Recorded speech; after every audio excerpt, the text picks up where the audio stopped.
Imagina que pudesses conduzir um automóvel numa autoestrada infinita, sem paragens para abastecer, sem necessidade de descansar, sem limites de velocidade. Apenas tu, o veículo e o horizonte interminável à tua frente. Aceleras até aos 120 km por hora, uma velocidade perfeitamente normal para uma viagem de fim de semana. Agora, mantém essa velocidade, não pares, não abrandas. Conduz assim durante um dia, depois uma semana, depois um mês, um ano, uma década, um século. Continua a conduzir enquanto impérios nascem e desaparecem, enquanto a humanidade inventa a escrita, constrói pirâmides, descobre a eletricidade, chega à Lua, continua a conduzir. Quando finalmente chegasses ao teu destino, teriam passado aproximadamente 9 milhões de anos. 9 milhões de anos a 120 km por hora, sem nunca parar, para percorrer uma única distância astronômica que os cientistas consideram relativamente modesta. Essa distância chama-se ano-luz, e esta noite vamos explorar juntos o que realmente significa atravessá-la. Se ainda não subscreveste o canal, este é o momento perfeito para o fazeres, porque a viagem que temos pela frente vai mudar fundamentalmente a forma como olhas para o céu nocturno. Um ano-luz não é, como o nome poderia sugerir, a um ouvinte desprevenido, uma medida de tempo. É uma medida de distância. A distância que a luz percorre durante um ano terrestre. E a luz, como Albert Einstein demonstrou no início do século XX, viaja a uma velocidade constante no vácuo, exatamente 299.792 km e 458 metros por segundo. Esta não é uma aproximação nem uma estimativa.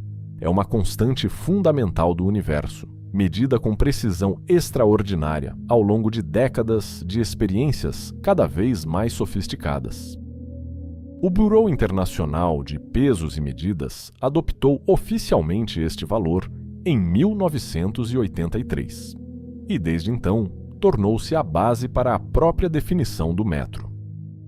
Para compreendermos o que significa viajar um ano-luz, precisamos primeiro de interiorizar esta velocidade. 300 mil quilômetros por segundo. Num único segundo, a luz poderia dar 7 voltas e meia ao planeta Terra. Em pouco mais de um segundo, um fotão parte da superfície lunar e atinge os nossos olhos. A luz do Sol demora cerca de 8 minutos e 20 segundos a chegar até nós, o que significa que quando olhas para o Sol ao final da tarde, estás a ver como ele era há mais de 8 minutos. Não é filosofia, é física. A luz de Júpiter, dependendo da posição relativa dos planetas nas suas órbitas, demora entre 33 e 52 minutos a alcançar a Terra. E Plutão, que durante décadas consideramos o limite do nosso sistema solar, encontra-se tão distante que a sua luz demora entre 4 e 7 horas a chegar até nós. Mas tudo isto são distâncias mínimas, comparadas com um ano-luz. Quando multiplicamos a velocidade da luz pelos segundos que existem num ano, obtemos um número que desafia a nossa intuição. Aproximadamente 9 bilhões e 460 mil milhões de quilômetros. Escrever este número por extenso já é um exercício de paciência. Imaginá-lo é praticamente impossível sem recorrer a comparações. A estrela mais próxima do nosso Sol chama-se Próxima Centauri e encontra-se a cerca de 4,2 anos-luz de distância. Isto significa que a luz, viajando a 300 mil quilômetros por segundo sem qualquer impedimento, demora mais de 4 anos a fazer essa viagem. Próxima Centauri é uma anã vermelha, muito mais pequena e tênue que o nosso Sol, e faz parte de um sistema triplo de estrelas, conhecido como Alpha Centauri. Em 2016, astrônomos do Observatório Europeu do Sul anunciaram a descoberta de um planeta a orbitar esta estrela, Próxima Centauri B, localizado na zona habitável onde água líquida poderia teoricamente existir à superfície. A notícia gerou enorme entusiasmo na comunidade científica e no público em geral. Um planeta potencialmente habitável, o mais próximo que jamais encontramos fora do nosso sistema solar. E, no entanto, mesmo sendo o mais próximo, encontra-se a uma distância que torna qualquer viagem com a tecnologia atual absolutamente impraticável. A história da medição da velocidade da luz é, por si mesma, uma narrativa fascinante sobre a persistência humana e a engenhosidade científica. Durante séculos, filósofos e cientistas debateram se a luz viajava instantaneamente ou se tinha uma velocidade finita. Aristóteles acreditava que a luz era instantânea. Galileu Galilei, no século XVII, tentou medir a velocidade da luz usando lanternas em colinas distantes, pedindo a um assistente que destapasse uma lanterna assim que visse a luz da sua. O resultado foi inconclusivo. A luz era simplesmente demasiado rápida para os métodos disponíveis na época. A primeira medição bem-sucedida da velocidade da luz veio de uma fonte inesperada: as luas de Júpiter. Em 1676, o astrônomo dinamarquês Ole Rømer estava a trabalhar no Observatório de Paris, estudando os eclipses de Io, uma das 4 grandes luas de Júpiter descobertas por Galileu. Rømer notou algo peculiar. Os eclipses de Io não ocorriam exatamente quando os cálculos previam. Quando a Terra estava mais próxima de Júpiter na sua órbita, os eclipses aconteciam ligeiramente mais cedo do que o esperado. Quando a Terra estava mais afastada, aconteciam ligeiramente mais tarde. A diferença máxima era de cerca de 22 minutos. Rømer teve uma intuição brilhante. A discrepância não se devia a irregularidades na órbita de Io, mas sim ao tempo que a luz demorava a percorrer a distância adicional quando a Terra estava no lado oposto da sua órbita em relação a Júpiter. Com base nestas observações, Rømer calculou que a luz demorava cerca de 22 minutos a atravessar o diâmetro da órbita terrestre. A sua estimativa para a velocidade da luz foi de aproximadamente 220.000 km por segundo, cerca de 26% abaixo do valor real. Mas o mais importante não era a precisão do número. Era a demonstração de que a luz tinha uma velocidade finita e mensurável. A luz não era instantânea. Viajava pelo espaço, e o espaço era tão vasto que mesmo a luz demorava tempo a atravessá-lo. Ao longo dos séculos seguintes, as medições foram refinadas progressivamente. Em 1849, o físico francês Hippolyte Fizeau realizou a primeira medição terrestre bem-sucedida da velocidade da luz. O seu aparato engenhoso utilizava uma roda dentada a girar rapidamente. Um feixe de luz passava por uma abertura entre os dentes da roda. Viajava até um espelho a cerca de 8 quilômetros de distância e regressava. Se a roda girasse à velocidade certa, a luz regressaria no exato momento em que a abertura seguinte passasse pelo ponto de observação. Medindo a velocidade de rotação necessária, Fizeau calculou a velocidade da luz em aproximadamente 315.000 km por segundo, notavelmente próximo do valor atual. Léon Foucault, compatriota de Fizeau, melhorou o método usando espelhos rotativos em vez de rodas dentadas, obtendo valores ainda mais precisos. E em 1879, Albert Michelson, que mais tarde se tornaria o primeiro americano a ganhar um prêmio Nobel em ciências, começou uma série de medições que o ocupariam durante décadas. Michelson aperfeiçoou os métodos dos espelhos rotativos, realizando experiências cada vez mais sofisticadas. O seu valor final, publicado em 1926, foi de 299.796 km por segundo, com uma margem de erro de apenas 4 km por segundo. Estava a meros 3 km por segundo do valor que hoje aceitamos como exato. Esta precisão extraordinária não é um mero exercício acadêmico. A velocidade da luz é tão fundamental que se tornou a base para definir outras unidades de medida. Desde 1983, o metro é oficialmente definido como a distância que a luz percorre no vácuo durante um intervalo de tempo específico, 1 segundo dividido por 299.790 e 2.458. Por outras palavras, já não medimos a velocidade da luz em metros por segundo. Definimos o metro a partir da velocidade da luz. E é aqui que a nossa viagem começa verdadeiramente.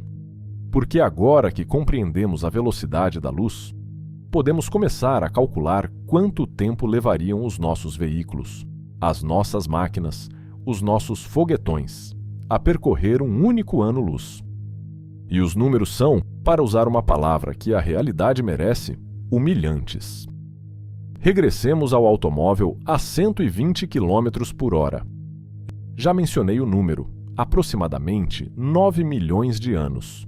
Mas vamos dar-lhe contexto. Há 9 milhões de anos, os nossos antepassados ainda eram primatas que viviam em árvores africanas. O gênero Homo, ao qual pertencemos, não existiria durante mais de 6 milhões de anos. O Mediterrâneo estava no processo de secar completamente durante a chamada crise de salinidade messiniana.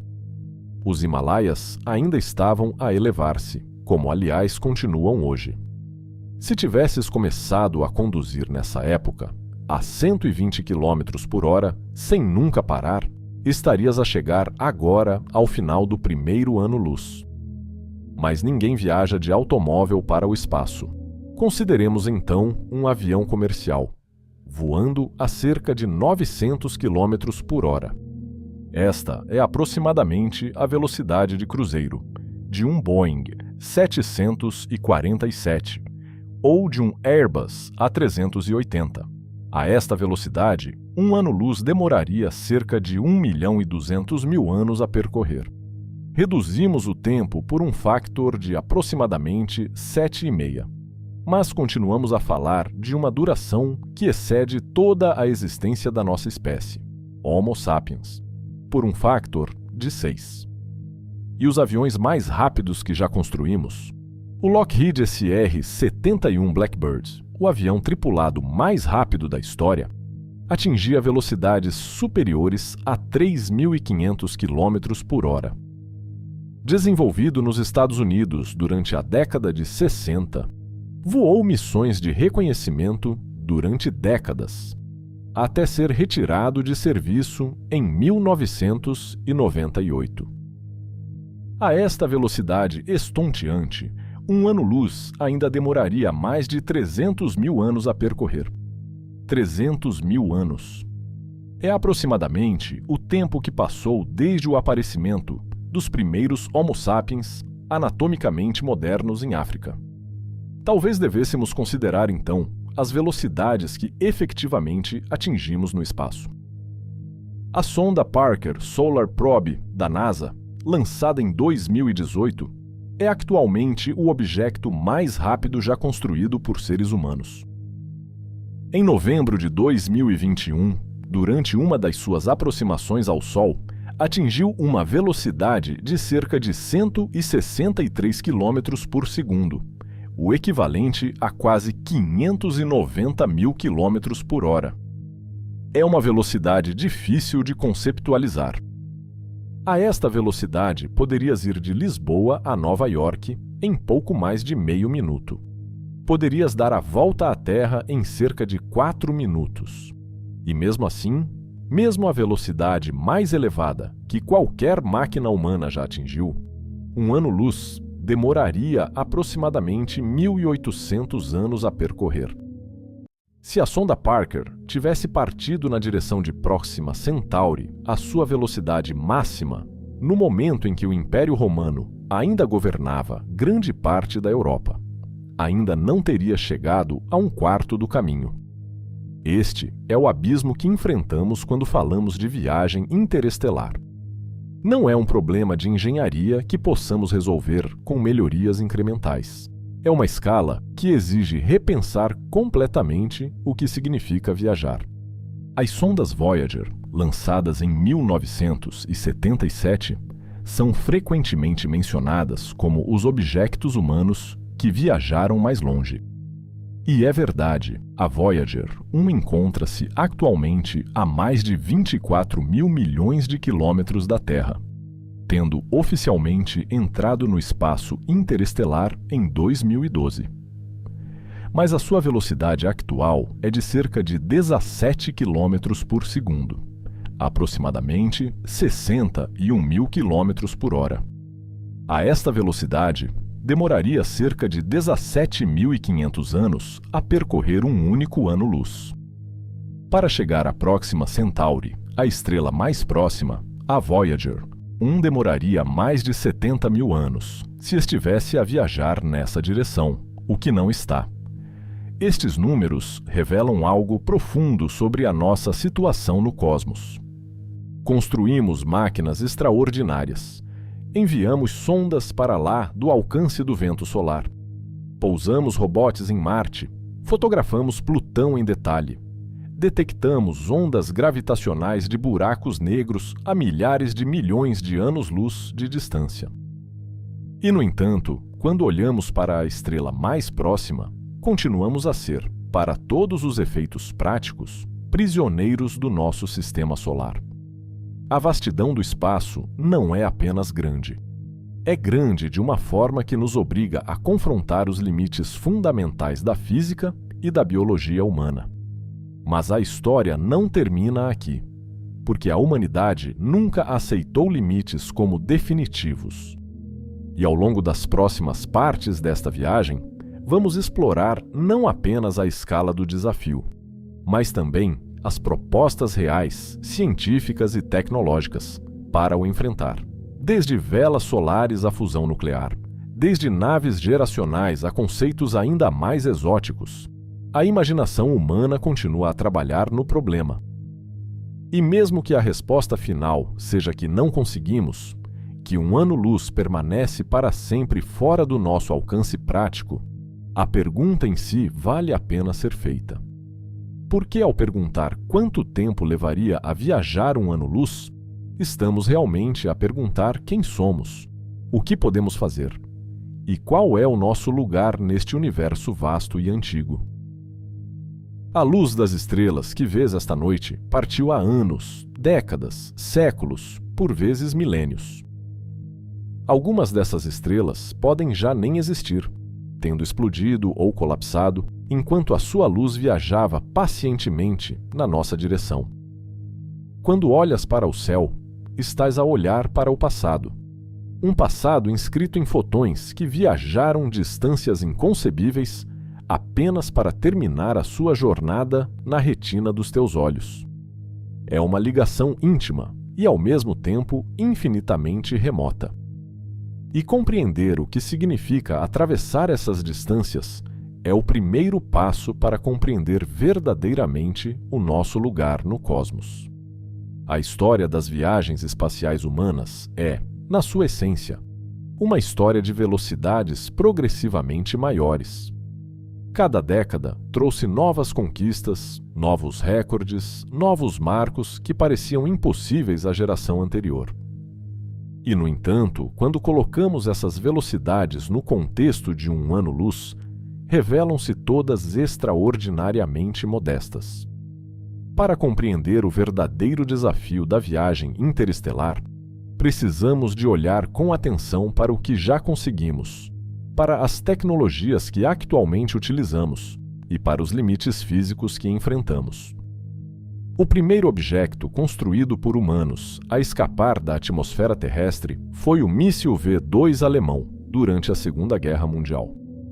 Em 3 de outubro de 1942, um V2 atingiu uma altitude de aproximadamente 84 quilômetros, ultrapassando a linha de Kármán, a fronteira convencionalmente aceite entre a atmosfera e o espaço.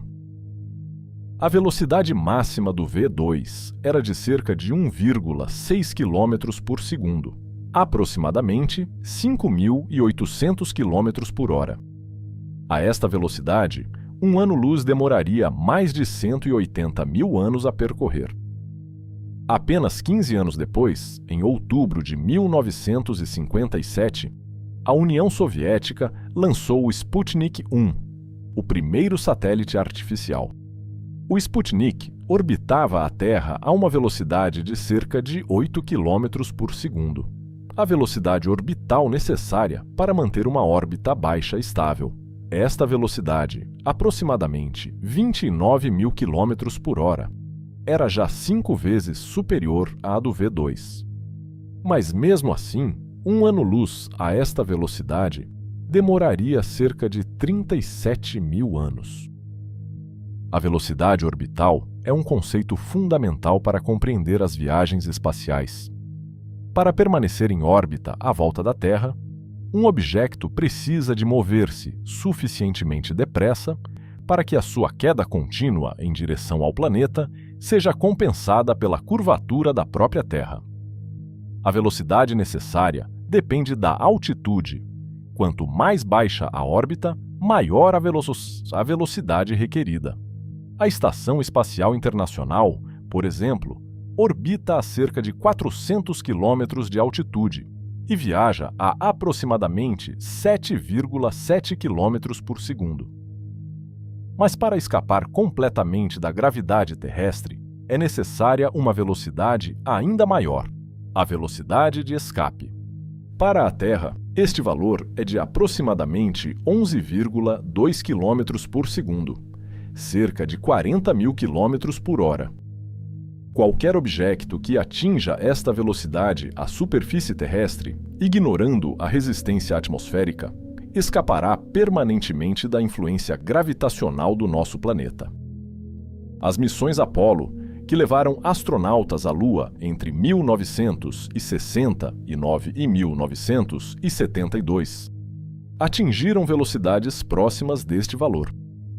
A Apollo 10, em maio de 1969, estabeleceu o recorde de velocidade para um veículo tripulado, atingindo cerca de 11,08 km por segundo durante o seu regresso da Lua. Este recorde permanece imbatido mais de 50 anos depois. Mas escapar da Terra é apenas o primeiro passo. Para viajar para os planetas exteriores do Sistema Solar, as sondas precisam de atingir velocidades significativamente superiores. E aqui entra uma técnica fundamental da exploração espacial, a assistência gravitacional, também conhecida como manobra de estilingue gravitacional. A assistência gravitacional foi proposta teoricamente na década de 1920, pelo pioneiro soviético da astronáutica Yuri Kondratyuk, mas só foi utilizada pela primeira vez numa missão real em 1973, pela sonda Mariner 10 da NASA. O conceito é elegantemente simples. Quando uma sonda se aproxima de um planeta em movimento, pode usar a gravidade desse planeta para alterar a sua trajetória e ganhar ou perder velocidade. A energia não vem do nada, vem do próprio movimento orbital do planeta. Mas a massa dos planetas é tão colossal comparada com a das sondas que a transferência de energia é imperceptível para o planeta e transformadora para a sonda. As sondas Voyager são o exemplo mais célebre desta técnica. Ambas foram lançadas em 1977, aproveitando um alinhamento raro dos planetas exteriores, que ocorre apenas uma vez em cada 175 anos aproximadamente. Este alinhamento foi identificado por Gary Flandro, um engenheiro do Laboratório de Propulsão AJACTO da NASA, em 1965. enquanto trabalhava no planeamento de missões futuras. Flandro percebeu que uma sonda lançada no final da década de 70 poderia visitar Júpiter, Saturno, Urano e Neptuno numa única missão, usando cada planeta para acelerar em direção ao seguinte. A Voyager 2 fez exatamente isso, tornando-se a única sonda a visitar os 4 planetas gigantes. A Voyager 1 seguiu uma trajetória diferente após Saturno, que a lançou numa trajetória mais rápida, mas que não passava por Urano e Neptuno. Cada encontro planetário acelerou as sondas. Após o encontro com Júpiter, a Voyager 1 estava a viajar a cerca de 35 km por segundo. Após Saturno, esta velocidade tinha sido parcialmente convertida em velocidade perpendicular ao plano do Sistema Solar. Mas a sonda estava numa trajetória de escape definitiva. Atualmente, a Voyager 1 viaja a aproximadamente 17 km por segundo relativamente ao Sol. Esta velocidade não é constante, diminui lentamente à medida que a sonda se afasta do Sol, e a gravidade solar continua a atuar sobre ela, embora cada vez mais fracamente. Mesmo assim, é rápida o suficiente para que a Voyager 1 continue a afastar-se para sempre, nunca regressando ao sistema solar interior. Mas 17 km por segundo, apesar de impressionante, é apenas cerca de 0,006% da velocidade da luz. É tão lento, em termos cósmicos, que levaria a Voyager mais de 17.000 anos a percorrer um único ano-luz. Se extrapolássemos a sua trajetória atual, a Voyager 1 passaria a cerca de 1,6 anos-luz da estrela Gliese 445, dentro de aproximadamente 40.000 anos. Não é uma visita, é uma passagem distante por uma estrela, que, aliás, está ela própria a mover-se pelo espaço. A propulsão química, que impulsionou todas as missões espaciais humanas até a data, enfrenta um limite fundamental. Os foguetões químicos funcionam expelindo massa a alta velocidade, e a energia que podem extrair das reações químicas é limitada pela força das ligações moleculares. O hidrogênio líquido combinado com oxigênio líquido, o propelente químico mais eficiente conhecido, produz um impulso específico de cerca de 450 segundos. O impulso específico é uma medida da eficiência de um motor de foguetão, indicando durante quanto tempo uma unidade de propelente pode produzir uma unidade de impulso. 450 segundos pode parecer pouco, e é. Para atingir velocidades muito elevadas, um foguetão químico precisaria de transportar quantidades enormes de propelente, o que por sua vez exigiria mais propelente para acelerar o próprio propelente. É o que os engenheiros chamam de tirania da equação de Tsiolkovsky. Konstantin Tsiolkovsky, o visionário russo considerado um dos pais da astronáutica, derivou esta equação fundamental em 1897. A equação relaciona a mudança de velocidade de um foguetão com o impulso específico do motor e a razão entre a massa inicial e a massa final do veículo. A implicação cruel desta equação é que, para foguetões químicos, atingir velocidades muito superiores às atuais exigiria razões de massa impraticáveis. Para acelerar uma carga útil de 1 tonelada até 10% da velocidade da luz usando propulsão química, seria necessário mais propelente do que toda a massa do universo observável. Não é uma exageração retórica, é matemática. Isto significa que a propulsão química, por mais que a aperfeiçoemos, nunca nos levará às estrelas em escalas de tempo humanas.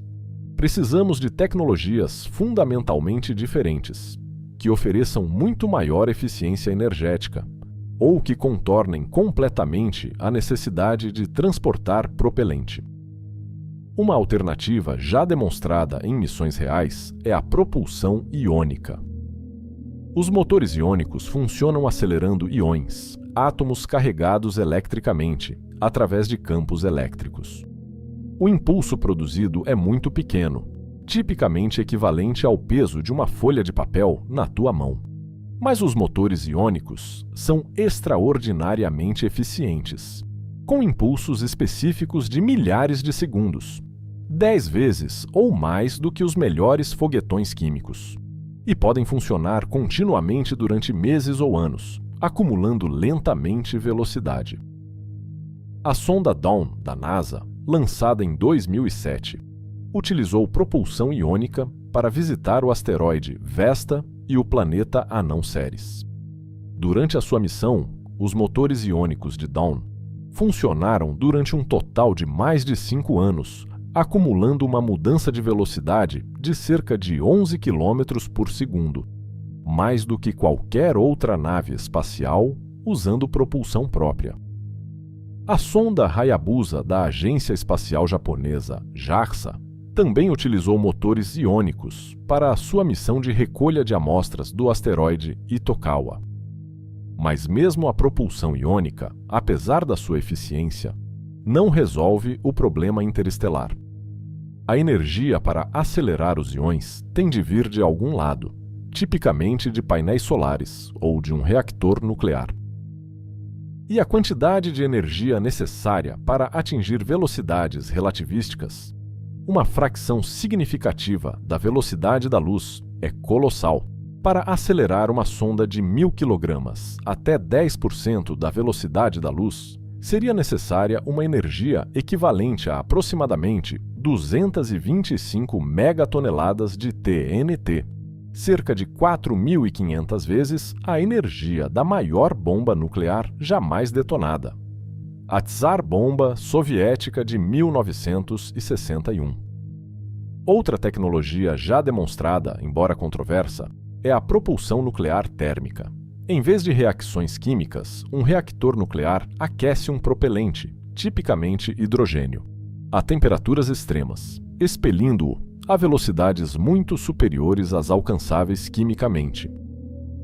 Os Estados Unidos desenvolveram motores nucleares térmicos no programa NERVA, entre 1955 e 1972, demonstrando motores funcionais que atingiam impulsos específicos de mais de 800 segundos, quase o dobro dos melhores motores químicos.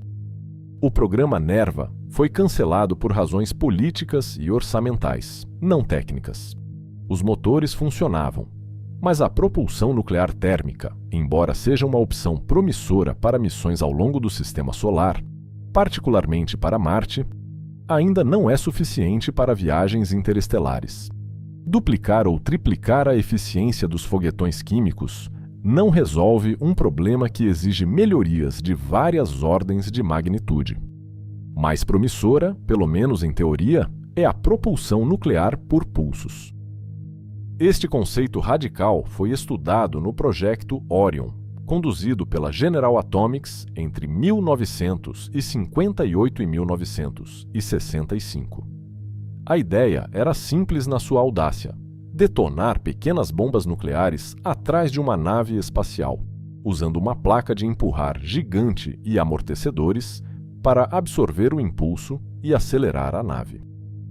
Os cálculos mostravam que uma nave Orion poderia, em princípio, atingir velocidades de 3 a 5% da velocidade da luz, reduzindo a viagem até Alpha Centauri para menos de um século. O projeto Orion foi liderado por Ted Taylor, um designer de armas nucleares, e contou com a participação de Freeman Dyson, o célebre físico teórico. Os estudos técnicos demonstraram que o conceito era fisicamente realizável. O problema era a radiação.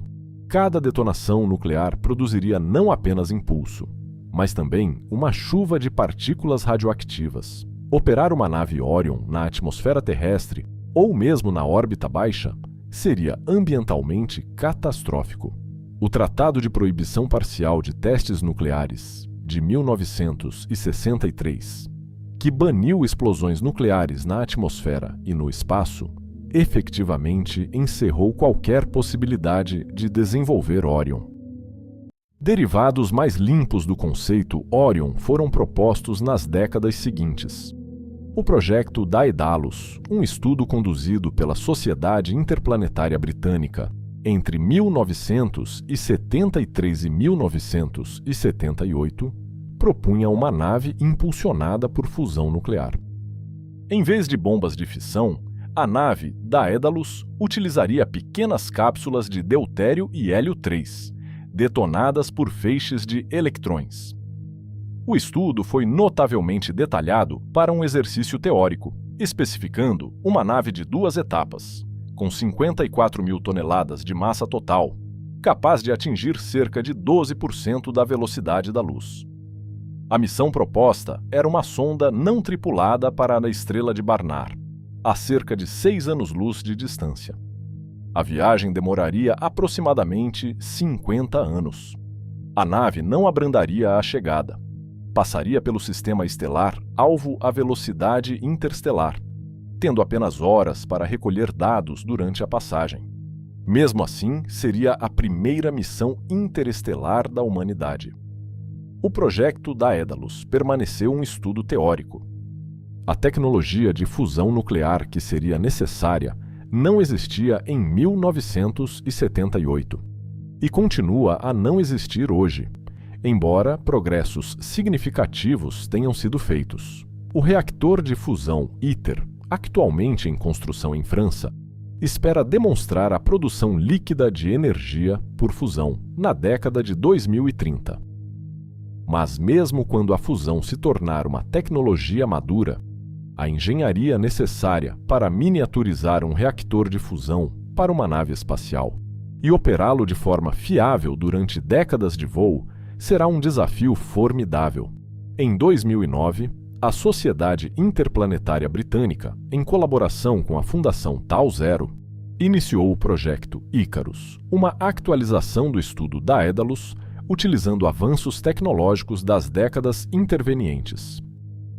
O estudo continua em desenvolvimento, explorando várias arquiteturas de propulsão e tentando identificar um caminho plausível para uma missão interestelar dentro do próximo século.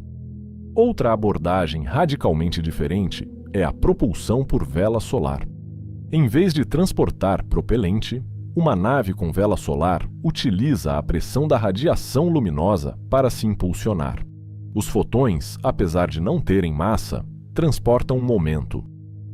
Quando um fotão atinge uma superfície reflectora e é refletido, transfere momento para essa superfície. Uma vela suficientemente grande e leve pode ser acelerada continuamente por esta pressão, sem necessidade de propelente. A primeira demonstração bem-sucedida de vela solar foi a missão Icaros, da Agência Espacial Japonesa JAXA, lançada em 2010. A vela quadrada de Icarus tinha 14 metros de lado e demonstrou a aceleração por pressão de radiação solar durante uma viagem até Vênus. A missão foi um sucesso técnico, provando que o conceito funcionava na prática. Mas a pressão de radiação solar é fraca. Mesmo com velas enormes e cargas úteis mínimas, as acelerações são muito pequenas perto da Terra, onde a intensidade solar já é relativamente baixa, comparada com órbitas mais próximas do Sol. Uma vela solar poderia, em princípio, atingir velocidades elevadas, se fosse lançada muito perto do Sol e aproveitasse a radiação intensa nessa região. Ou então, precisaria de uma fonte de radiação muito mais poderosa do que o Sol. Esta última possibilidade é a base da iniciativa Breakthrough Starshot, anunciada em 2016 pelo empresário russo-israelita Yuri Milner, com o apoio do físico Stephen Hawking e do empresário Mark Zuckerberg. O conceito é audacioso. Em vez de usar a luz solar, usar um feixe laser extremamente poderoso, baseado na Terra, para acelerar velas minúsculas até uma fração significativa da velocidade da luz.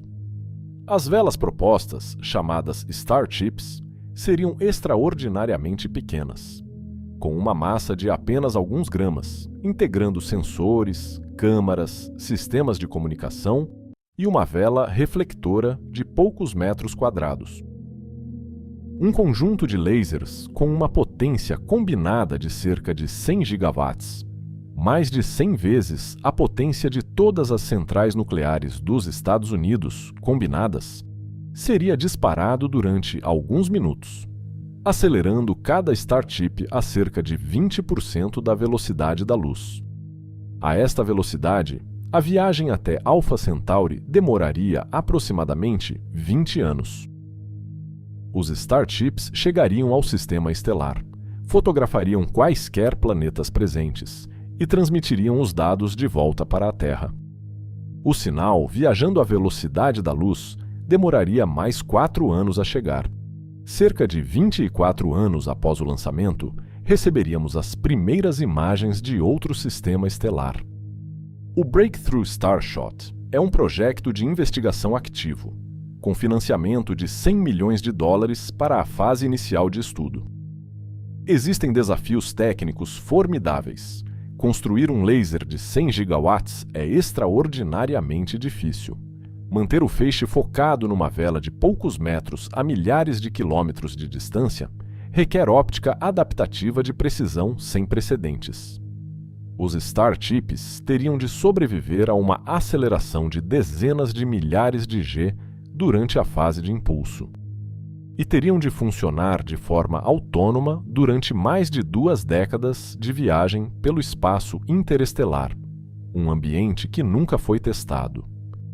Mas nenhum dos obstáculos identificados até agora é fisicamente impossível. São desafios de engenharia extraordinariamente difíceis, mas potencialmente resolúveis. Se o projeto for bem sucedido, representaria a primeira vez na história que objetos construídos por humanos visitariam outro sistema estelar. O retorno científico de apenas alguns gramas de sensores atravessando o sistema Alpha Centauri seria incalculável. Claro que 20% da velocidade da luz, embora seja uma velocidade quase inconcebível pelos padrões humanos, ainda significa uma viagem de 5 anos para percorrer um único ano-luz. E os Starships não podem abrandar a chegada. Passariam pelo sistema Alpha Centauri em poucas horas, tendo apenas esse tempo para recolher dados. Para uma missão que pudesse entrar em órbita, explorar planetas em detalhe, ou até pousar numa superfície, seria necessário transportar propelente para a desaceleração, o que aumentaria drasticamente a massa e tornaria a aceleração inicial muito mais difícil. A verdade é que não existe atualmente nenhuma tecnologia demonstrada que possa transportar seres humanos até as estrelas, em escalas de tempo de uma vida humana.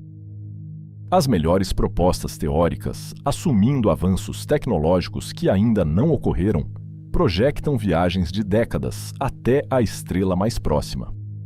Viagens a estrelas mais distantes, a centenas ou milhares de anos-luz, estão tão além das nossas capacidades atuais que qualquer discussão sobre elas entra inevitavelmente no domínio da especulação. Mas a história da tecnologia ensina-nos humildade nas previsões. Em 1903, os irmãos Wright realizaram o primeiro voo motorizado controlado, percorrendo 37 metros em 12 segundos. 66 anos depois, em 1969, Neil Armstrong e Buzz Aldrin caminhavam na superfície da Lua. A velocidade do progresso tecnológico pode ser surpreendente. E mesmo que as viagens interestelares permaneçam impossíveis durante séculos, ou para sempre, a tentativa de compreender os obstáculos e de os superar é parte essencial do que significa ser humano. Olhamos para as estrelas e perguntamos se podemos chegar lá. A resposta honesta, hoje, é que não sabemos. Sabemos que é extraordinariamente difícil. Sabemos que exigirá tecnologias que ainda não existem, e talvez tecnologias que ainda não concebemos. Mas não sabemos se é impossível. E enquanto não soubermos, continuaremos a tentar. Porque é isso que fazemos. É isso que sempre fizemos. Quando falamos de viajar um ano-luz, falamos inevitavelmente de tempo. Não apenas do tempo que a viagem demoraria, mas do tempo como experiência, como limite biológico, como barreira fundamental que define o que é possível para seres que vivem décadas num universo que opera em escalas de milhões e milhares de milhões de anos. A física das viagens interestelares é desafiante, mas a biologia pode ser ainda mais implacável. Um ser humano saudável, nas melhores condições, pode esperar viver entre 70 e 90 anos. Os recordes de longevidade verificados situam-se em torno dos 120 anos, com Jeanne Calment, de França, a deter o recorde documentado de 122 anos e 164 dias, tendo falecido em 1997. Mesmo assumindo avanços médicos significativos, é difícil imaginar seres humanos a viver rotineiramente mais de 150 anos num futuro próximo. E 150 anos é um piscar de olhos em termos cósmicos. Regressemos aos números que exploramos anteriormente. A sonda Parker Solar Probe, o objeto mais rápido já construído por humanos, demoraria cerca de 1.800 anos a percorrer um ano-luz. Uma nave hipotética viajando a 10% da velocidade da luz, uma meta ambiciosa, mas fisicamente plausível, com tecnologias avançadas, demoraria 10 anos a percorrer um ano-luz. A 20% da velocidade da luz, o objetivo do projeto Breakthrough Starshot demoraria 5 anos. Apenas a estas velocidades extremas, nunca atingidas por qualquer objeto com massa significativa, começamos a falar de durações compatíveis com vidas humanas. Mas mesmo 5 ou 10 anos são apenas para percorrer um ano-luz. Próxima Centauri, a estrela mais próxima, está a 4,2 anos-luz. A 20% da velocidade da luz, a viagem demoraria mais de 20 anos. E Próxima Centauri é literalmente a vizinha mais próxima do Sol. A maioria das estrelas visíveis no céu nocturno, a olho nu, está a dezenas, centenas ou milhares de anos-luz de distância. Sirius, a estrela mais brilhante do céu nocturno, está a 8,6 anos-luz. Vega, uma das estrelas mais conhecidas do hemisfério norte, está a 25 anos-luz. Polaris, a estrela polar, está a aproximadamente 430 anos-luz. Esta realidade levou pensadores e cientistas a considerar soluções radicais para o problema do tempo. Se não podemos encurtar a viagem, talvez possamos prolongar a vida. Ou talvez possamos encontrar formas de fazer a viagem parecer mais curta, mesmo que objetivamente não o seja. Uma das propostas mais antigas e mais exploradas na ficção científica é a nave geracional. O conceito é simples. Se a viagem demorar séculos ou milênios, não serão os astronautas originais a chegar ao destino, mas sim os seus descendentes, nascidos e criados durante a viagem. A nave tornar-se-ia uma colônia móvel, uma sociedade inteira contida num veículo espacial, com sistemas de suporte de vida capazes de funcionar durante gerações. O conceito de nave geracional foi proposto seriamente pela primeira vez pelo pioneiro da astronáutica Robert Goddard, nas suas notas privadas escritas em 1918. Goddard imaginou o que chamou de Arca Interestelar, um veículo capaz de transportar uma população humana através do vazio entre as estrelas. A ideia foi posteriormente desenvolvida por muitos outros, incluindo o geneticista J.B.S. Haldane, na década de 1920, e o astrônomo Carl Sagan em várias das suas obras. Os desafios de uma nave geracional são enormes, mas diferentes dos desafios de propulsão que discutimos anteriormente. Não se trata apenas de física e engenharia. Trata-se de biologia, psicologia, sociologia e até filosofia. Do ponto de vista biológico, uma população humana fechada durante séculos enfrenta o problema da diversidade genética. Uma população demasiado pequena sofrerá de endogamia, acumulando mutações deletérias ao longo das gerações. Estudos de genética de populações sugerem que uma população mínima viável para a colonização espacial seria de pelo menos várias centenas de indivíduos, possivelmente milhares, dependendo das estratégias de reprodução adoptadas. Um estudo publicado em 2014 por Cameron Smith, antropólogo da Universidade Estatal de Portland, estimou que uma população fundadora de pelo menos 10 mil indivíduos seria necessária para manter diversidade genética saudável durante uma viagem de várias gerações. Do ponto de vista psicológico, os desafios são igualmente formidáveis. Os humanos evoluíram em ambientes abertos, com horizontes, com céu, com a possibilidade de movimento e exploração. Confinar uma população durante gerações num ambiente artificial fechado, por maior que seja a nave, coloca questões profundas sobre saúde mental e bem-estar. Estudos realizados em ambientes isolados na Terra, como bases antárticas e simulações de missões a Marte, revelam consistentemente problemas de conflito interpessoal, depressão e ansiedade, mesmo em períodos de meses ou poucos anos. Extrapolar para séculos é entrar em território desconhecido. E depois há a questão sociológica e ética mais fundamental. As pessoas que nasceriam na nave não teriam escolha. Nasceriam numa viagem que não escolheram, rumo a um destino que não selecionaram, governadas por decisões tomadas por antepassados que nunca conheceriam. É uma forma radicalmente nova de existência humana, sem precedentes na nossa história. Os filósofos têm debatido se seria ético iniciar tal empreendimento, impondo às gerações futuras um destino que não podem recusar. Alguns pensadores propuseram variações do conceito para mitigar estes problemas. Uma nave geracional poderia não ser dirigida a um destino específico, mas sim a uma viagem contínua, com a possibilidade de colonizar sistemas estelares sucessivos ao longo de milhões de anos. A nave tornar-se-ia não um veículo de transporte, mas um habitat permanente, uma civilização nômada entre as estrelas. Esta ideia foi explorada pelo físico Freeman Dyson, que imaginou civilizações futuras a viver permanentemente em habitats espaciais, nunca se fixando em planetas.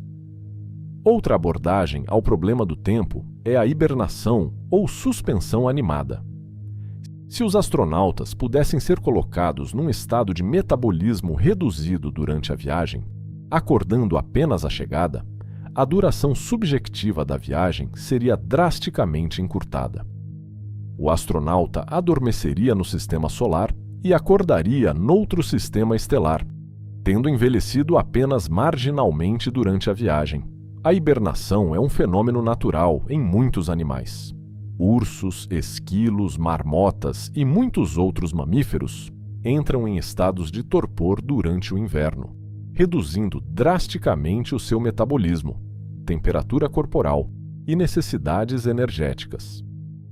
Alguns animais, como a rã de madeira da América do Norte, podem mesmo sobreviver ao congelamento parcial dos seus corpos. Mas os humanos não hibernam naturalmente. O nosso metabolismo não está adaptado para estados prolongados de torpor. Tentativas de induzir estados semelhantes à hibernação em humanos têm sido limitadas a aplicações médicas de curto prazo, como a hipotermia terapêutica usada em certas cirurgias cardíacas. Reduzir a temperatura corporal e o metabolismo durante horas ou dias é tecnicamente possível e clinicamente praticado. Fazê-lo durante anos ou décadas é completamente diferente. Investigadores em várias instituições estão a estudar os mecanismos biológicos da hibernação. tentando compreender como alguns animais conseguem sobreviver a estados que seriam letais para humanos. O trabalho é promissor, mas está ainda em fases iniciais. Em 2019, a Agência Espacial Europeia publicou um estudo de viabilidade sobre hibernação para missões espaciais, concluindo que, embora a hibernação humana não seja atualmente possível, não existem barreiras físicas fundamentais que a tornem impossível. É um problema de biologia e engenharia médica, não de física. A criogenia, o congelamento de corpos a temperaturas extremamente baixas, é por vezes confundida com a hibernação, mas é um conceito diferente. Várias empresas, como a Alcor Life Extension Foundation, nos Estados Unidos, e a CryoRus na Rússia, oferecem serviços de preservação criogênica, congelando os corpos de pessoas recentemente falecidas na esperança de que tecnologia futura possa um dia reanimá-las. Atualmente, não existe nenhuma técnica para reanimar um corpo humano após congelamento completo. Os cristais de gelo que se formam durante o congelamento danificam as células de formas que a medicina atual não sabe reparar. Criopreservar tecidos pequenos, como embriões ou amostras de esperma, é rotineiro. Criopreservar e reanimar órgãos inteiros já é muito mais difícil. Criopreservar e reanimar um ser humano completo permanece no domínio da especulação. Existe, contudo, uma forma de encurtar a viagem que não depende de biologia nem de engenharia médica, mas sim de física fundamental. A teoria da relatividade restrita de Einstein, publicada em 1905, prevê um fenômeno conhecido como dilatação temporal. Quanto mais depressa um objeto se move, mais lentamente o tempo passa para esse objeto, do ponto de vista de um observador estacionário. A dilatação temporal não é ficção científica. É um facto físico verificado experimentalmente inúmeras vezes. Em 1971, os físicos Joseph Raffel e Richard Keating levaram relógios atômicos de césio em voos comerciais à volta do mundo, comparando-os depois com relógios que permaneceram em terra. Os relógios que viajaram de avião mostraram diferenças mensuráveis, exatamente como a teoria de Einstein previa. Os satélites GPS, que orbitam a Terra a velocidades de cerca de 4 km por segundo, experimentam dilatação temporal que deve ser corrigida para que o sistema funcione corretamente. Sem estas correções relativísticas, os erros de posicionamento GPS acumular-se-iam em vários quilômetros por dia. A velocidades cotidianas, a dilatação temporal é ínfima, mensurável apenas com os instrumentos mais precisos. Mas a velocidades próximas da velocidade da luz, os efeitos tornam-se dramáticos. A fórmula matemática que descreve a dilatação temporal envolve o chamado factor de Lorentz, que aumenta à medida que a velocidade se aproxima da velocidade da luz. A 50% da velocidade da luz, o factor de Lorentz é aproximadamente 1,15. Isto significa que, para cada ano que passa na Terra, apenas cerca de 10 meses e meio passam para os viajantes. A 90% da velocidade da luz, o factor sobe para cerca de 2,3. Para cada ano na Terra, apenas cerca de 5 meses passam para os viajantes. A 99% da velocidade da luz, o factor é aproximadamente 7,1. Para cada ano na Terra, menos de 2 meses passam para os viajantes. E a velocidades ainda mais extremas, os efeitos tornam-se quase mágicos. A 99,9% da velocidade da luz, o factor de Lorentz é cerca de 22. A 99,99% é cerca de 70. A 99,99% ultrapassa os 200. Um viajante movendo-se a esta velocidade experimentaria cerca de 43 horas de tempo subjetivo para cada ano que passasse na Terra.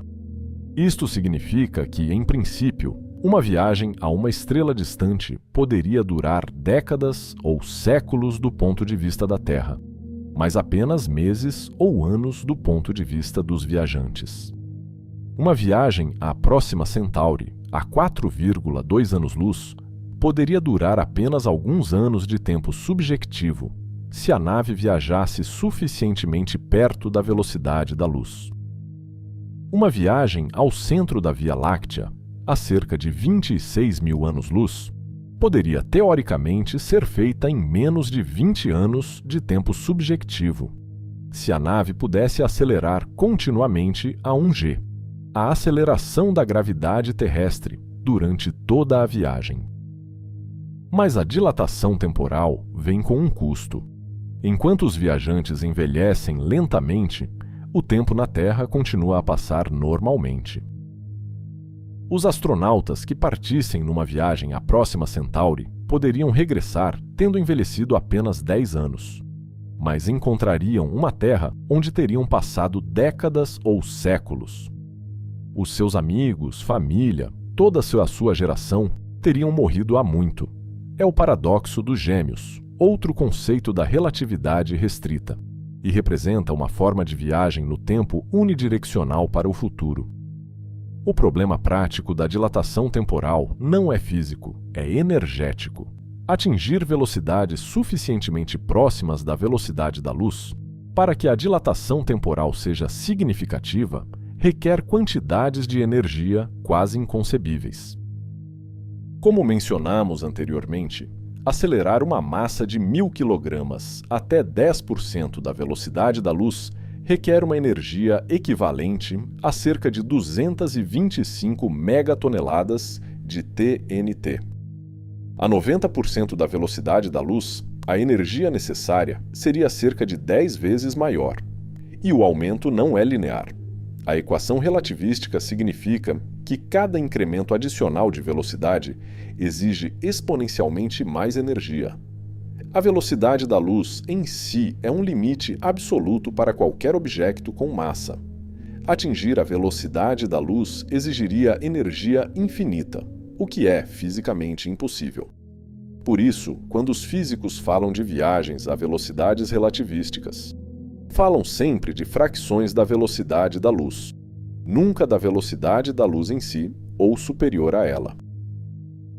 Esta barreira leva-nos a um dos conceitos mais especulativos associados às viagens interestelares: a possibilidade de atalhos pelo espaço-tempo. A teoria da relatividade geral de Einstein, publicada em 1915, descreve a gravidade não como uma força, mas como uma curvatura do espaço-tempo causada pela presença de massa e energia.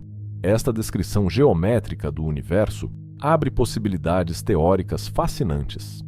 Uma dessas possibilidades é o buraco de verme, também conhecido como ponte de Einstein-Rosen, um conceito proposto pelos físicos Albert Einstein e Nathan Rosen em 1935.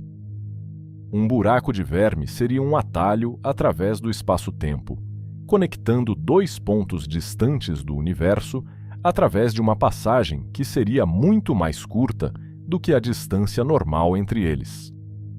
Entrar num buraco de verme na Terra e sair instantaneamente junto a Alpha Centauri contornaria completamente o problema das distâncias interestelares. Mas os buracos de verme, tal como os entendemos atualmente, apresentam problemas severos. As soluções matemáticas que os descrevem exigem a existência de matéria exótica com energia negativa para manter a passagem aberta. Esta matéria exótica nunca foi observada e pode não existir. Mesmo que existisse, os cálculos sugerem que a quantidade necessária seria colossal. E mesmo que pudéssemos criar ou obter essa matéria, não temos qualquer ideia de como construir ou controlar um buraco de verme. Mais importante ainda, não existe nenhuma evidência observacional de que buracos de verme existam em qualquer parte do universo. São soluções matemáticas, permitidas pelas equações de Einstein, mas isso não significa que a natureza as utilize. Muitas soluções matemáticas são fisicamente possíveis, mas não realizadas. Os buracos de verme podem pertencer a essa categoria. Outro conceito especulativo é a propulsão warp, ou propulsão de curvatura, popularizada pela série de ficção científica Star Trek, mas também estudada seriamente por físicos. Em 1994, o físico mexicano Miguel Alcubierre publicou um artigo descrevendo uma solução das equações de Einstein que permitiria viagens mais rápidas que a luz sem violar a relatividade restrita. O conceito de Alcubierre envolve criar uma bolha de espaço-tempo distorcido à volta de uma nave. O espaço à frente da bolha seria contraído, enquanto o espaço atrás seria expandido. A nave em si não se moveria através do espaço mais rápido que a luz. Seria o próprio espaço a mover-se, transportando a nave consigo. Uma vez que não há limite para a velocidade a que o espaço pode expandir-se ou contrair-se, esta propulsão poderia teoricamente permitir viagens interestelares em tempos arbitrariamente curtos. Mas, como os buracos de verme, a propulsão warp de Alcubierre requer matéria exótica com energia negativa. Os cálculos originais de Alcubierre sugeriam que a quantidade de energia negativa necessária seria equivalente à massa de Júpiter, convertida inteiramente em energia. Trabalhos posteriores por outros físicos, incluindo Chris van den Broek e Harold White, propuseram configurações que reduziriam drasticamente os requisitos energéticos. Mas mesmo as estimativas mais optimistas exigem quantidades de energia que estão muito além de qualquer coisa que possamos produzir. Existem também problemas teóricos fundamentais com a propulsão warp. Análises posteriores sugeriram que a bolha de Alcubierre poderia acumular partículas de alta energia na sua frente, libertando-as como uma explosão catastrófica ao desacelerar. Outros cálculos sugerem que o interior da bolha não poderia enviar sinais de controlo para a fronteira, tornando impossível ligar ou desligar a propulsão de dentro da nave. E ninguém sabe como se poderia criar ou manipular uma distorção do espaço-tempo na escala necessária. É importante ser honesto sobre o estado destas ideias. Os buracos de verme e a propulsão warp são matematicamente interessantes e não estão explicitamente proibidos pelas leis da física conhecidas. Mas a distância entre não está proibido e é fisicamente realizável é enorme. Não está proibido que todas as moléculas de ar numa sala se movam espontaneamente para um canto, mas nunca vimos isso acontecer. A improbabilidade pode ser tão efetiva como a impossibilidade. A ciência real progride através de propostas que podem ser testadas, refinadas e eventualmente implementadas. As propostas mais especulativas, embora fascinantes, servem principalmente para explorar os limites do que é teoricamente possível, não para fornecer roteiros de engenharia. Quando perguntamos quanto tempo nos levaria a viajar um ano-luz, a resposta honesta é que, com a tecnologia atual, seriam milhares de anos. Com tecnologias plausíveis num futuro próximo, poderiam ser décadas. E com tecnologias verdadeiramente exóticas, que não sabemos se são possíveis. Talvez quase instantâneo. Mas essa última categoria permanece firmemente no domínio da especulação. O que sabemos com certeza é que o universo não nos facilita a tarefa. As distâncias são vastas, a velocidade da luz é finita, e a energia necessária para atravessar esses abismos é colossal. Estes não são obstáculos técnicos que serão superados com a próxima geração de engenheiros. São características fundamentais do cosmos em que vivemos. Podemos trabalhar com elas, contorná-las de formas engenhosas. ou aceitar os limites que impõem. Mas não podemos ignorá-las. Existe uma tendência natural, quando contemplamos as distâncias interestelares, para nos sentirmos pequenos e impotentes. Um ano-luz é tão vasto, as estrelas tão distantes, as tecnologias necessárias tão além do nosso alcance actual, que o empreendimento pode parecer fútil. Mas esta perspectiva ignora algo fundamental sobre a natureza humana e sobre a história da exploração. Os obstáculos que hoje parecem insuperáveis raramente permaneceram assim para sempre. Há menos de 120 anos, os seres humanos nunca tinham voado. A ideia de voar era considerada por muitos uma fantasia impossível, desafiando a ordem natural das coisas. Em 1903, os irmãos Wright realizaram o primeiro voo controlado de uma aeronave motorizada em Kitty Hawk, Carolina do Norte. O voo durou 12 segundos e percorreu 37 metros. Menos de 66 anos depois, Neil Armstrong pisava a Lua. A velocidade desta transformação é difícil de exagerar. Uma pessoa nascida no ano do voo dos Wright poderia ter assistido, ainda em vida, a chegada da humanidade a outro mundo. Esta não é uma garantia de que resolveremos o problema das viagens interestelares. Os obstáculos são de natureza diferente, envolvendo não apenas engenharia, mas física fundamental. Mas é um lembrete de que as previsões sobre o que é impossível têm um historial notoriamente fraco. Consideremos o que já conseguimos no espaço, usando apenas a tecnologia desenvolvida nas primeiras décadas da era espacial. As sondas Voyager, lançadas em 1977, continuam a funcionar e a transmitir dados mais de 46 anos depois. A Voyager 1 está atualmente a mais de 24 mil milhões de quilômetros da Terra, tendo atravessado a heliopausa e entrado no espaço interestelar. Esta sonda, construída com tecnologia da década de 70, sobreviveu a décadas de voo através do Sistema Solar e continua operacional muito além da sua missão original. A durabilidade das Voyager sugere que construir hardware capaz de sobreviver a viagens de décadas é possível. Não é fácil, exige redundância e design cuidadoso, mas é possível. Os computadores das Voyager têm menos poder de processamento do que um telemóvel moderno, mas foram construídos para durar, e duraram. A comunicação através de distâncias interestelares é outro desafio frequentemente mencionado. Como poderíamos manter contato com uma sonda a anos-luz de distância? O sinal de rádio das Voyager, mesmo a distância relativamente modesta, de 24 mil milhões de quilômetros, é extraordinariamente fraco quando chega à Terra. Os receptores da rede de espaço profundo da NASA, as antenas gigantes espalhadas por Espanha, Austrália e Estados Unidos, conseguem detectá-lo, mas apenas marginalmente.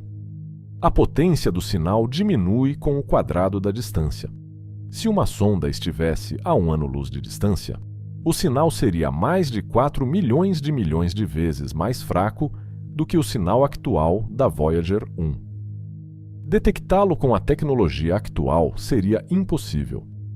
Mas isto é um problema de engenharia, não de física.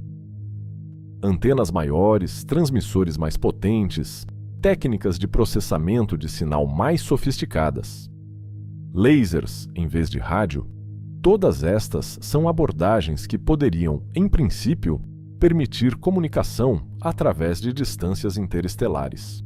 O projeto Breakthrough Starshot, que mencionamos anteriormente, inclui estudos detalhados sobre como os pequenos starships poderiam transmitir dados de volta à Terra desde Alpha Centauri. A proposta envolve a utilização de lasers a bordo dos starships, apontados para a Terra, transmitindo dados a taxas muito baixas, mas detectáveis por grandes receptores. Não seria comunicação em tempo real. Qualquer sinal demoraria mais de 4 anos a chegar. mas seria comunicação, e isso é o que importa para fins científicos. A navegação autônoma é outro desafio significativo. Uma sonda interestelar estaria tão distante que o controlo em tempo real, a partir da Terra, seria impossível. Qualquer comando enviado demoraria anos a chegar, e a resposta demoraria outros tantos anos a regressar. A sonda teria de ser capaz de tomar decisões por si própria, ajustando a sua trajetória, respondendo a falhas de sistemas e realizando a sua missão científica sem intervenção humana. Isto pode parecer um obstáculo formidável, mas na realidade já fazemos algo semelhante com as sondas actuais em Marte e no Sistema Solar Exterior. O rover Perseverance da NASA, que aterrou em Marte em fevereiro de 2021, é capaz de conduzir de forma autônoma pela superfície marciana, identificando obstáculos e traçando rotas sem esperar instruções da Terra. Os atrasos de comunicação com Marte, que variam entre cerca de 3 e 22 minutos, dependendo das posições relativas dos planetas, já tornaram a autonomia uma necessidade prática. Escalar estas capacidades para missões de décadas a distâncias interestelares é um desafio significativo, mas não representa uma barreira física fundamental.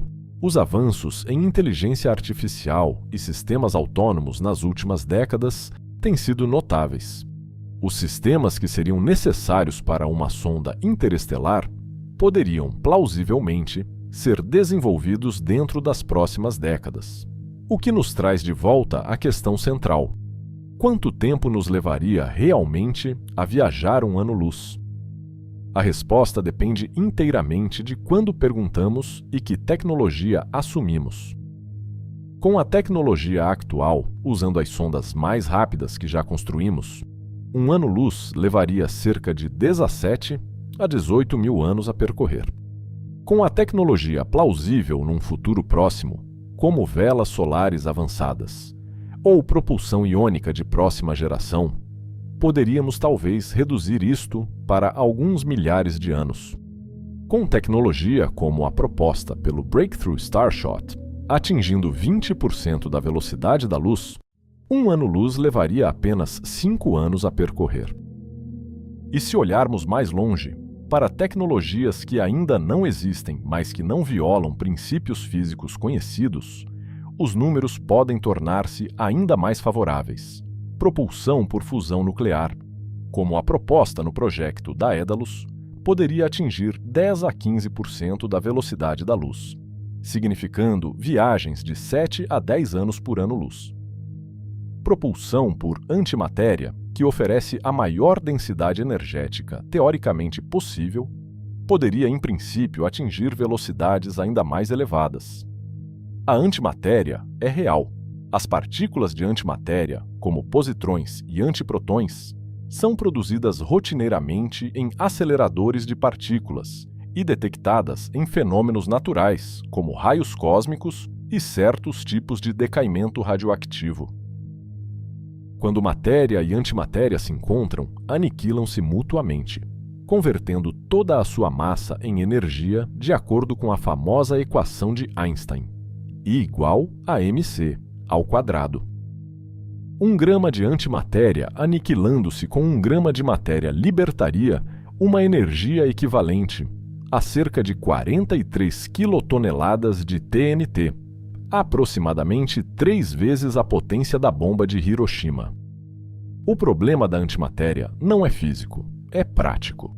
Produzir antimatéria requer aceleradores de partículas enormes e consome muito mais energia do que a antimatéria produzida pode libertar. As quantidades produzidas são minúsculas. Toda a antimatéria produzida na história da humanidade, se pudesse ser reunida, não pesaria mais do que alguns nanogramas. E armazenar antimatéria é extraordinariamente difícil, uma vez que ela não pode tocar em matéria normal sem se aniquilar.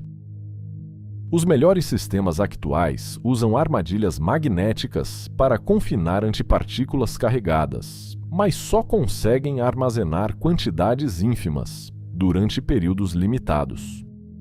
Para uma missão interestelar, usando propulsão por antimatéria, seriam necessários quilogramas ou toneladas de antimatéria, mais do que alguma vez produzimos por muitas ordens de magnitude.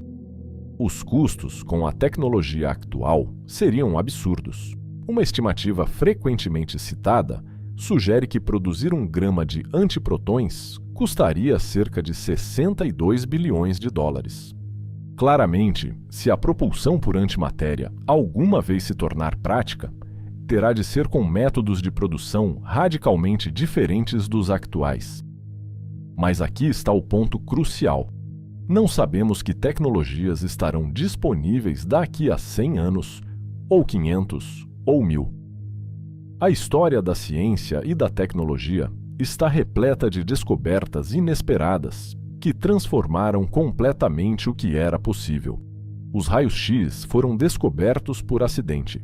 A radioatividade foi descoberta por acidente.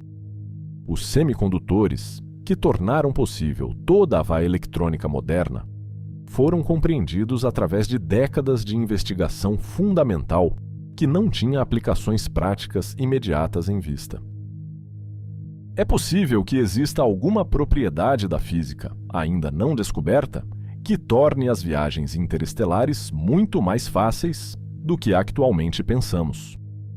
Também é possível que não exista, que as leis do universo sejam exatamente como as compreendemos, e que as distâncias entre as estrelas sejam barreiras quase intransponíveis para qualquer civilização. Não sabemos.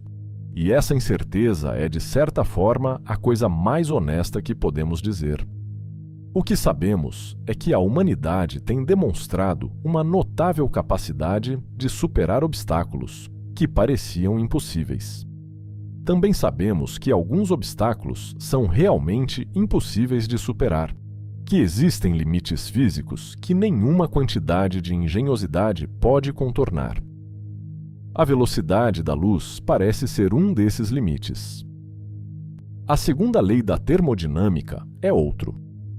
Aprender a distinguir entre o difícil e o impossível é parte essencial do progresso científico. O espaço interestelar tem sido frequentemente descrito como vazio, mas esta descrição é enganosa. O espaço entre as estrelas contém matéria, embora em densidades extraordinariamente baixas. O meio interestelar, como é conhecido, é composto principalmente de hidrogênio e hélio, com vestígios de outros elementos, numa densidade média de cerca de 1 átomo por centímetro cúbico. Para comparação, o ar que respiras contém cerca de 25 trilhões de moléculas por centímetro cúbico. Esta densidade baixíssima significa que colisões com partículas individuais são raras, mas as velocidades relativísticas tornam-se significativas. Uma nave viajando a 10% da velocidade da luz encontraria os átomos de hidrogênio do meio interestelar como uma chuva de partículas de alta energia, equivalente à radiação cósmica intensa. Proteger a nave e qualquer tripulação desta radiação seria um desafio de engenharia significativo. Também existem grãos de poeira no meio interestelar, partículas minúsculas de silicatos, grafite e gelos. Estes grãos são tipicamente menores que 1 micrômetro de diâmetro, mas a velocidades relativísticas, mesmo uma partícula microscópica, pode causar danos significativos. Uma colisão com um grão de poeira de 1 micrograma a 10% da velocidade da luz libertaria uma energia equivalente a vários quilogramas de explosivos convencionais. Estes riscos não são insuperáveis. Escudos de proteção, trajetórias que evitam regiões mais densas do meio interestelar, redundância de sistemas críticos, todas estas são abordagens possíveis. Mas ilustram que a viagem interestelar não é apenas um problema de atingir velocidades elevadas. É um problema complexo com múltiplas dimensões, cada uma exigindo soluções específicas. E depois há a questão do propósito. Por que razão quereríamos viajar 1 ano-luz? O que encontraríamos do outro lado que justificaria o imenso investimento de recursos, tempo e potencialmente vidas humanas? A resposta mais imediata é científica. Cada sistema estelar é um laboratório natural, contendo informações sobre a formação de estrelas, a dinâmica planetária, potencialmente a química prebiótica ou mesmo a vida. Não podemos estudar outros sistemas estelares em detalhe a partir da Terra. A distância é simplesmente demasiado grande. As técnicas atuais permitem-nos detectar a existência de exoplanetas, medir alguns dos seus parâmetros básicos e, em casos favoráveis, analisar as suas atmosferas em busca de assinaturas químicas. Mas para verdadeiramente compreender um planeta, precisaríamos de o visitar. O telescópio espacial James Webb, lançado em dezembro de 2021, representa o estado da arte atual na observação de exoplanetas. Consegue detectar a luz de planetas distantes quando estes passam à frente das suas estrelas e analisar essa luz para determinar a composição das suas atmosferas. Já detectou a presença de dióxido de carbono, metano e vapor de água em atmosferas de exoplanetas.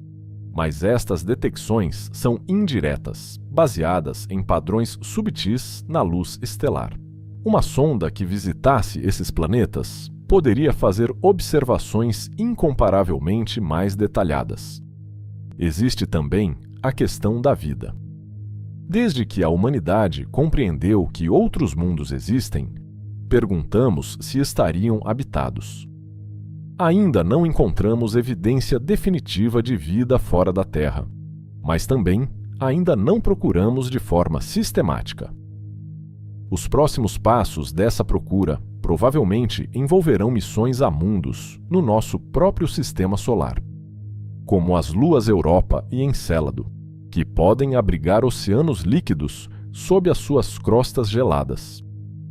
Mas a longo prazo, a procura de vida terá de estender-se além do sistema solar. E há razões menos imediatas, mas talvez mais profundas. A humanidade é, até onde sabemos, a única espécie a contemplar as estrelas e a perguntar o que são e como chegar até elas. Esta curiosidade não é um acidente evolutivo sem valor. É parte do que nos torna humanos: explorar, perguntar, procurar compreender. Estas atividades têm valor intrínseco, independentemente das suas aplicações práticas. O filósofo e escritor Carl Sagan expressou isto de forma memorável. Sagan argumentava que a exploração espacial era uma extensão natural do impulso exploratório que levou os nossos antepassados a deixar a África, a cruzar oceanos, a colonizar novos continentes. Esse impulso teve custos enormes e, por vezes, consequências trágicas, mas também foi responsável por muito do que consideramos positivo na civilização humana. A estagnação, argumentava Sagan, não é uma opção segura, é apenas um tipo diferente de risco. Se alguma vez conseguiremos atravessar a distância até outras estrelas, não sabemos. Mas a tentativa de responder a essa pergunta, o esforço de compreender os obstáculos e imaginar formas de os superar, é valiosa em si mesma. As tecnologias desenvolvidas para a exploração espacial têm aplicações inesperadas na vida cotidiana. As questões levantadas pela perspectiva de viagem interestelar obrigam-nos a pensar sobre o nosso futuro como espécie, sobre a nossa responsabilidade para com gerações futuras, sobre o nosso lugar no cosmos. E mesmo que nunca partamos, o simples acto de olhar para as estrelas e compreender o que significa a distância que nos separa delas é transformador. Coloca os nossos problemas cotidianos numa perspectiva diferente. Lembra-nos da nossa pequenez e, paradoxalmente, da nossa grandeza. Somos pequenos, sim, mas somos também a forma que o universo encontrou de contemplar a si próprio, de perguntar de onde veio e para onde vai. Esta viagem começou com uma pergunta aparentemente simples: quanto tempo nos levaria a viajar um ano-luz. Ao longo destas horas, percorremos juntos um caminho que nos levou desde a definição básica de um ano-luz até as fronteiras da física conhecida. Desde os primeiros foguetões químicos até propostas especulativas que desafiam a nossa imaginação. Agora, à medida que nos aproximamos do fim, é a altura de reunir o que aprendemos e de refletir sobre o que significa. Um ano-luz é a distância que a luz percorre durante um ano terrestre, aproximadamente 9 bilhões e 460 mil milhões de quilômetros. A luz viaja a 299.792 km por segundo, uma velocidade tão grande que pode dar 7 voltas e meia ao nosso planeta em apenas um segundo. E, no entanto, mesmo a esta velocidade incompreensível, a luz demora mais de 4 anos a chegar à estrela mais próxima do Sol. Quando colocamos as velocidades humanas neste contexto, os números são humilhantes. Um automóvel a 120 km por hora demoraria cerca de 9 milhões de anos. Um avião comercial, mais de 1 milhão de anos. O avião mais rápido já construído, mais de 300 mil anos. A sonda Parker Solar Probe, o objeto mais rápido já construído por humanos, ainda precisaria de cerca de 1.800 anos. E as sondas Voyager, que já atravessaram a fronteira do espaço interestelar, demorariam mais de 17 mil anos a percorrer esta distância. Estas escalas temporais ultrapassam não apenas as vidas individuais, mas civilizações inteiras. A escrita foi inventada há cerca de 5.000 anos. A agricultura há cerca de 12.000. Os seres humanos anatomicamente modernos existem há aproximadamente 300.000 anos. E mesmo este intervalo, que abarca toda a existência da nossa espécie, é uma fração do tempo que levaria as nossas naves mais rápidas a percorrer um único ano-luz. Mas também vimos que existem possibilidades para o futuro. A propulsão iônica oferece eficiências muito superiores aos foguetões químicos. A propulsão nuclear, tanto térmica como por pulsos, foi estudada e demonstrada em laboratório. A propulsão por vela solar foi testada no espaço.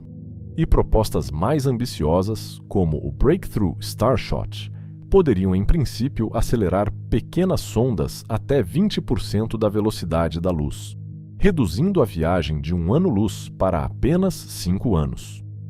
A estas velocidades, a estrela mais próxima deixaria de ser um destino impossível e tornaria-se uma missão de algumas décadas.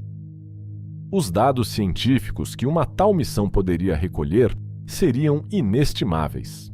Pela primeira vez na história, teríamos observações diretas de outro sistema estelar, imagens de planetas que orbitam outras estrelas, medições que nenhum telescópio terrestre ou espacial poderia fazer. Para seres humanos, o desafio é ainda maior. Os nossos corpos não foram desenhados para viagens de décadas em ambientes de microgravidade e radiação cósmica. As nossas mentes não foram desenhadas para o isolamento extremo e a monotonia de anos num ambiente confinado. As nossas sociedades não foram desenhadas para projetos que abrangem gerações. Cada um destes obstáculos exigiria soluções específicas, algumas técnicas, outras sociais e psicológicas. As naves geracionais, onde os descendentes dos tripulantes originais chegariam ao destino, são uma possibilidade teórica. Exigiriam populações suficientemente grandes para manter diversidade genética, sistemas de suporte de vida capazes de funcionar durante séculos e estruturas sociais que pudessem manter coesão e propósito ao longo de múltiplas gerações. Não sabemos se tais sistemas poderiam funcionar. Nunca foram tentados. A hibernação, ou suspensão animada, onde os astronautas dormiriam durante a maior parte da viagem, eliminaria muitos dos problemas psicológicos e sociológicos. Mas a hibernação humana de longo prazo não é atualmente possível. Estudos sobre os mecanismos biológicos da hibernação em outros animais estão em curso, mas a tradução desse conhecimento para aplicações humanas está ainda distante. A dilatação temporal, prevista pela teoria da relatividade, oferece uma forma diferente de encurtar viagens. A velocidades próximas da velocidade da luz, o tempo passa mais lentamente para os viajantes do que para observadores estacionários. Os astronautas poderiam viver apenas alguns anos, enquanto décadas ou séculos passavam na Terra. Mas atingir velocidades suficientemente elevadas para que este efeito seja significativo exige quantidades de energia muito além das nossas capacidades atuais. E as possibilidades mais exóticas, buracos de verme e propulsão warp, permanecem firmemente no domínio da especulação.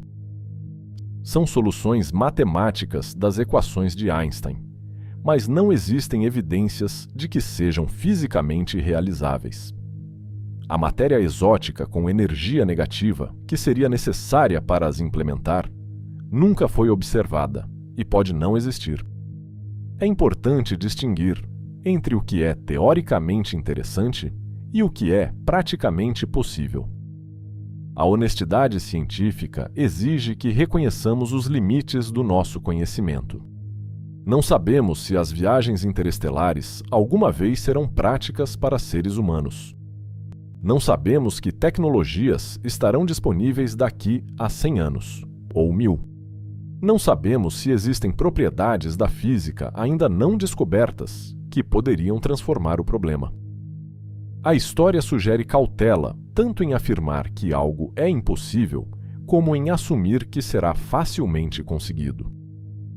O que sabemos é que o universo é vasto e que estamos apenas a começar a compreendê-lo. O primeiro exoplaneta confirmado à volta de uma estrela semelhante ao Sol foi descoberto em 1995, há menos de 3 décadas.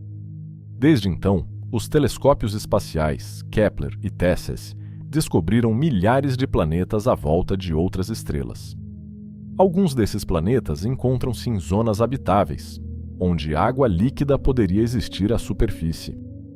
Proxima Centauri B, descoberto em 2016, é um deles e orbita a estrela mais próxima do Sol. A descoberta de tantos exoplanetas transformou a nossa compreensão do cosmos. Os planetas não são raros, pelo contrário, parecem ser quase tão comuns como as estrelas. A Via Láctea contém centenas de milhares de milhões de estrelas e, provavelmente, um número semelhante de planetas. Alguns desses planetas poderão abrigar vida. Alguns, talvez, vida inteligente. Não sabemos. Mas a possibilidade é suficiente para alimentar a nossa curiosidade e o nosso desejo de explorar. Se existirem outras civilizações na galáxia, enfrentam os mesmos obstáculos que nós. As leis da física são universais. A velocidade da luz é a mesma para todos. Uma civilização 1000 anos mais avançada que a nossa poderia ter desenvolvido tecnologias que não conseguimos imaginar, mas estaria igualmente sujeita às restrições fundamentais da relatividade e da termodinâmica. O físico Enrico Fermi, num célebre almoço em 1950, fez uma pergunta que ficou conhecida como o paradoxo de Fermi. Se a galáxia é tão antiga e tão vasta, e se civilizações extraterrestres existem, onde estão? Por que razão não vemos evidência da sua presença? Muitas respostas têm sido propostas ao longo das décadas. Talvez as civilizações sejam raras, talvez sejam comuns, mas de curta duração, destruindo-se antes de desenvolverem viagens interestelares. Talvez existam, mas não nos conseguimos detectar, ou não querem ser detectadas. Talvez as distâncias interestelares sejam simplesmente uma barreira intransponível para qualquer civilização, por mais avançada. Esta última possibilidade é particularmente relevante para a nossa discussão. Talvez o cosmos seja, para todos os efeitos práticos, uma coleção de ilhas isoladas. Cada estrela ou sistema estelar uma comunidade separada, incapaz de contato significativo com as outras. A luz pode atravessar os abismos entre as estrelas, transportando informação, mas a matéria e a vida talvez não possam seguir. Se esta for a realidade, não é necessariamente uma tragédia. A luz que nos chega de outras estrelas já é uma forma de ligação. Podemos estudar as suas propriedades, aprender sobre a composição química e os processos físicos que ocorrem a anos-luz de distância. Telescópios cada vez mais poderosos permitem-nos ver mais longe e com mais detalhe. Mesmo que nunca viajemos fisicamente até outras estrelas, podemos explorar o cosmos através dos fotões que nos chegam. E talvez, um dia, possamos receber um sinal diferente. Projetos de busca de inteligência extraterrestre, conhecidos pela sigla SETI, procuram sinais de rádio ou outras formas de comunicação que possam indicar a presença de civilizações tecnológicas. Até agora, nenhuma detecção confirmada foi feita. Mas a busca continua, e cada ano traz melhorias nos instrumentos e nas técnicas. Se alguma vez recebermos uma mensagem de outra estrela, seria talvez o acontecimento mais significativo da história humana. Confirmaria que não estamos sozinhos, que a vida e a inteligência não são exclusivas deste pequeno planeta azul. Mas mesmo um sinal de Próxima Centauri, a estrela mais próxima, teria partido há mais de 4 anos quando o recebêssemos. A conversa seria extraordinariamente lenta. Uma pergunta e uma resposta requereriam quase uma década. Para estrelas mais distantes, os tempos seriam proporcionalmente maiores. Uma mensagem de uma estrela a 100 anos-luz demoraria 100 anos a chegar, e a nossa resposta, outros 100 anos a regressar. Diálogos não seriam possíveis entre indivíduos, apenas entre civilizações, estendendo-se ao longo de gerações. Esta forma de comunicação seria profundamente diferente de qualquer coisa na nossa experiência, exigindo uma paciência e uma perspectiva que transcendem as vidas individuais. Estas reflexões conduzem-nos de volta à questão inicial, mas transformada. Quanto tempo nos levaria a viajar 1 ano-luz? A resposta técnica varia de milhares de anos a talvez apenas 5, dependendo da tecnologia. Mas a resposta mais profunda envolve questões sobre o que significa viajar, o que significa explorar e o que significa ser uma espécie consciente num universo vasto e antigo. A luz que vemos quando olhamos para as estrelas partiu há anos, décadas, séculos, por vezes milênios. Algumas das estrelas que vemos podem já não existir, tendo explodido como supernovas enquanto a sua luz viajava na nossa direção. Quando olhas para o céu nocturno, estás a olhar para o passado. É uma forma de viagem no tempo que não requer nenhuma tecnologia extraordinária, apenas um céu limpo e olhos abertos. A sonda Voyager. Transporta um disco dourado, concebido por uma equipa liderada por Carl Sagan, contendo sons e imagens da Terra. Há saudações em 55 línguas, música de diferentes culturas, o som de ondas e vento e pássaros. Há imagens de pessoas, de paisagens, de animais, de artefactos humanos. Se alguma civilização encontrar a Voyager daqui a milhões de anos, esses registros serão tudo o que restará da humanidade que a lançou. Talvez já não existamos. Talvez tenhamos mudado de formas irreconhecíveis. Mas a mensagem permanecerá, viajando silenciosamente pelo espaço interestelar. Essa sonda está atualmente a 17 km por segundo, afastando-se do Sol. Nunca regressará. Dentro de aproximadamente 40 mil anos, passará a cerca de 1,6 anos-luz da estrela Gliese, 445. Não é o seu destino, apenas um acaso cósmico de trajetórias. Depois disso, continuará a vagar pela galáxia, durante milhares de milhões de anos. Um minúsculo artefacto transportando a memória de uma espécie que, há muito, terá desaparecido ou transcendido. Talvez um dia, os nossos descendentes, seja qual for a forma que tomem, visitem outras estrelas. Talvez encontrem planetas com oceanos e atmosferas, com vida simples ou complexa. Talvez encontrem outras civilizações, ou os seus vestígios. Ou talvez descubram que estamos verdadeiramente sozinhos, que a vida inteligente é tão rara que somos os únicos a contemplar as estrelas. Qualquer que seja a resposta, a pergunta vale a pena ser feita. Quanto tempo nos levaria a viajar um ano-luz? Milhares de anos ou décadas? Ou talvez nunca conseguiremos.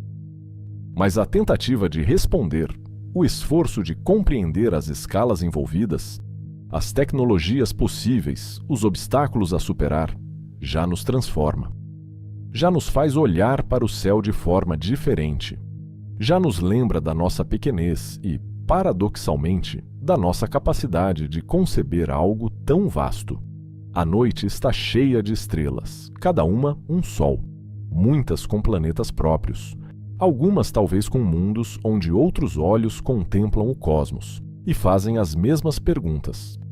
A luz que nos liga a elas atravessa o vazio sem esforço. Os nossos corpos, feitos da mesma matéria que as estrelas, ainda não conseguem seguir. Mas a nossa imaginação já viaja, já explora, já sonha com o dia em que talvez possamos. Por agora podemos apenas olhar e medir e calcular e sonhar. O universo é vasto e antigo, e nós somos pequenos e jovens. Mas somos também conscientes, curiosos, persistentes. Perguntamos de onde viemos e para onde vamos. E às vezes, nas noites claras, olhamos para as estrelas e sentimos algo que as palavras não conseguem capturar. Uma ligação, uma pertença, um desejo de atravessar o abismo e tocar na luz distante. Um ano-luz.